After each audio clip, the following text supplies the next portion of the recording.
Did you know that airlines are not required to tell you about these 7 things? As a senior citizen over the age of 65, it is critical that you know about them before your next flight.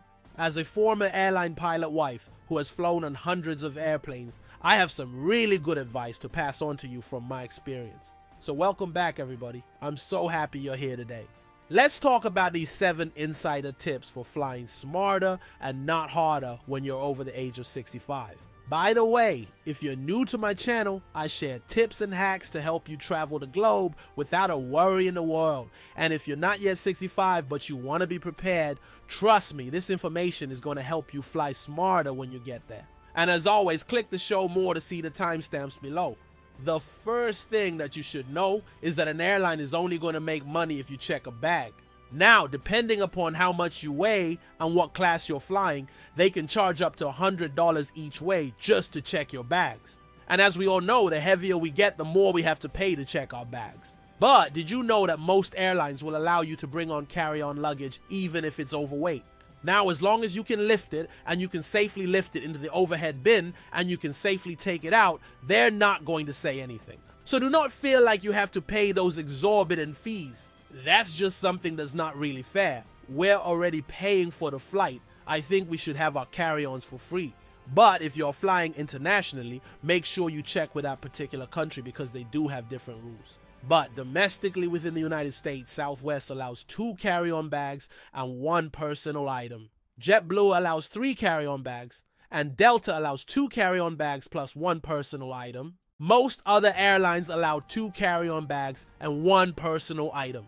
The second thing that you need to know is that airlines have gotten very sneaky with their seating charts. Now, I used to be able to walk right onto the airplane and pick any seat that was available. And if someone was sitting in it, I would just wait until after takeoff and then ask them if I could have their seat. They would agree, and I would be so grateful. I would give them my window seat and I would go sit in the aisle seat because that's where I like to sit. Now, airlines are getting very tricky with their seating charts because they want to make sure that you pay for your seat in advance. So do not assume that you're going to get on the airplane and be able to select your seat. And another little hack is when you're purchasing your ticket, if you have a choice of seats, pick the seat that's closest to the exit row. Now, typically the people that are sitting in the exit row don't want to get up every time someone needs to use the restroom or they want to get out of their seat. So oftentimes you can just ask them if you can have their seat and they'll let you. And sometimes they'll even give you their boarding pass so that you can get off first. No.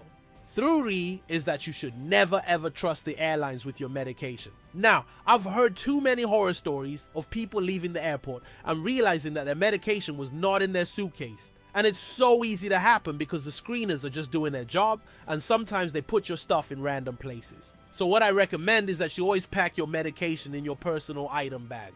That way it's with you at all times. It's not checked, it's not going to get lost. And that way you're going to be able to enjoy your vacation to the fullest.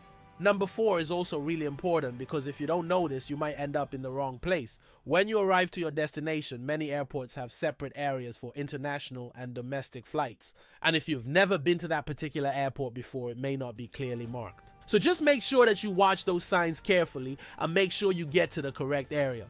Or once you get off your plane, look at the screens above to make sure you're in the right place before you start walking. Because if you don't, you might end up having to walk a long distance to get to the right place, and it's just unnecessary walking. No! 5. You need to know that when you get up to the counter to check in for your flight, you're going to have a lot more flexibility than you think. Now, I've had instances where I forgot to pack my glasses, and I was able to ask the airline representative if they had any pens that I could borrow. And I was allowed to borrow a pen. Another time I forgot to pack my reading glasses and I was able to borrow someone else's reading glasses from the airline counter. They had a pair kept behind the counter just in case somebody needed to borrow them. And if you're running late getting to the airport and you're worried about making your flight, definitely go to the airline counter first. Sometimes they will hold the plane just for you. And when I say just for you, they'll make an announcement over the intercom and they'll say, will the passenger that's running late for flight 123 please hurry up and get to gate 12? And you can bet there's a line of people behind you that are ready to get on that plane. So use that to your advantage. Go straight to the airline counter if you're running late. They will help you out in a moment's notice. Number 6 is probably the most important one, especially for a senior citizen. And that is that you should never ever get off the airplane until the seatbelt sign has been turned off and the captain has made the announcement. That is so important because the last thing you want to do is get off the airplane and slip and fall. Now, the reason why they keep you seated is because it takes a little while for the pressure in your ears to equalize after the plane lands. So if you get up too quickly, you could really hurt yourself by creating a vacuum in your ear. Now, I have personally seen people pass out when they get off the airplane. And I know that sounds dramatic, but I've seen it happen. They're getting off the airplane and then they just kind of like float and they almost pass out. Now the flight attendants will catch them and they will help them. But you want to make sure that you're giving your body time to adjust to the change in air pressure. Now, another quick tip is when you land, once that seatbelt sign has been turned off and you get off the airplane, move to the back of the crowd. So let everyone else get off the airplane, and then you'll be able to get off the airplane, go down the jetway to the terminal without feeling rushed or stressed. Once you get to the terminal, then you can stop and gather your bearings, find your luggage route, and take your time to get through the airport. This is especially helpful if you're flying into a larger airport like Atlanta, Charlotte, or Dallas. Moving to the back of the crowd will ensure that you get through the airport without feeling overwhelmed. Last but not least, 7, which is really important if you have mobility issues or if you have a hard time walking, is to know that there's no shame in asking a flight attendant for help. Now, the flight attendants are instructed to assist passengers who need help getting off the airplane, so there's no need to be embarrassed. If you need assistance, just ask a flight attendant. They're going to be so happy to help you. Also, if you have mobility issues and you need to be the first one off the airplane, just let the flight attendant know ahead of time. They'll make an announcement over the intercom and they'll let the passengers know that there's a passenger that needs to get off the airplane quickly. And you can bet there's not going to be a big crowd waiting for you.